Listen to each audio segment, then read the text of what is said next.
Trade very much still in focus, as is the case for earnings and economic data that'll come in. Joining me now with more on the market is Nancy Prial, co-CEO and senior portfolio manager at Essex Investment Management. Nancy, it's great to have you joining from Chicago. Gotta love the Windy City, especially this time of year as it starts to warm up. And in a flattish open today, what does this mean for traders? Well, we think that we're in the process of making a bottom in the market after a period of very high excitement coming into the year, followed by really incredible pessimism post-April 2nd. We're now in this backing and filling stage. We think that after two strong days that we've had so far this week, a little bit of a flattish opening is not surprising. What's going to determine the direction from here is earnings as well as news out of Washington. So far, the earnings have been very good. Yeah, it does seem as if it's a headline-driven market, right? A lot of reaction just on a real-time basis, that is to policy changes and remarks from President Donald Trump. When it comes to company earnings, though, I mean, the president can move at warp speed, but can companies and consumers move at that same sort of speed? What does that trickle-down effect mean for the economy and stocks? Right. So we have this dichotomy right now in the economy, where, as we know, the hard data remains very solid. The economy, with all of the actual facts out there, very resilient, still seeing slow growth, improving inflation statistics, etc. However, consumer sentiment and business sentiment is very negative. So the question is, does that translate into the real economy? And if so, how quickly? What we're hearing from companies is that they are planning ahead.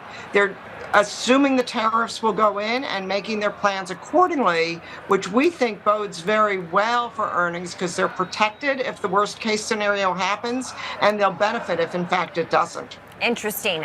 So the latest that we know when it comes to trade, Nancy, is that President Donald Trump and Treasury Secretary Scott Bessent encouraged that they can make a deal with China. China says they want unilateral tariffs up 145% removed. That is on all Chinese imports coming in to the U.S. How long should traders, investors, Americans, and CEOs be prepared for this tit for tat, this back and forth to really last? Well, I think we need to be prepared for this to take longer than anybody would like. Really crafting trade deals takes a long time. That's months, not weeks. And so there will be tit for tat with China. There are certain sectors that are most exposed to China, but the reality is a lot of businesses have been planning ahead, moving their manufacturing other places, moving their supply chains in anticipation of this. And so again, it should not show up dramatically in many companies' earnings. One needs to be careful and pick your spots in the market to avoid the worst of the China issues. What spots look attractive to you? So we really like the AI trade right here. We think it's time to lean back into technology despite the concerns on semiconductors.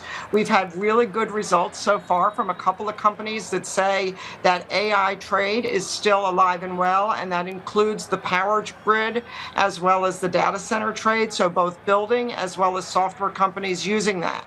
We also like smart defense. We like companies that are levered to the U.S. economy, that have manufacturing. They can have global manufacturing, but we want to see manufacturing close to the end customer so they're not shipping as much back and forth.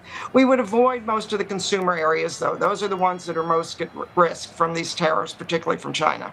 You mentioned earlier, Nancy, that you think we're in the process of making a bottom. Does that mean the 20% drop that we saw when the escalation was highest that day, that Wednesday between the U.S. and China, that was the bottom, that you think the bottom might be behind us? We hope that was the bottom. We would not be surprised to see a retest at some point in the future, maybe near the end of the quarter, given that these trade deals will take a little longer, we think, to negotiate than the market is currently anticipating.